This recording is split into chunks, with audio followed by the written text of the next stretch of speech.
તમાકુમાં કોકર મદ્યો આવવાના કારણથી દવા છાંટવાનું કામકાજ ચાલુ છે।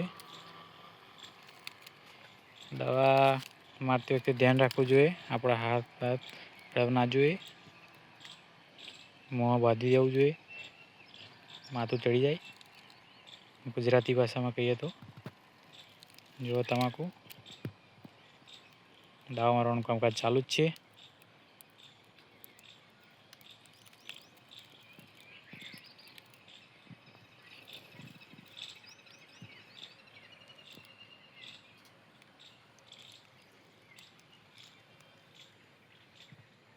તમાકુ જોઈએ, તમાકુમાં મદ્યો આવી જાય છે, પૌધામાં ઈયળો પડી જાય છે, આ જોઈ રહ્યા છો તમે, તેના માટે દવા છાંટવામાં આવી છે।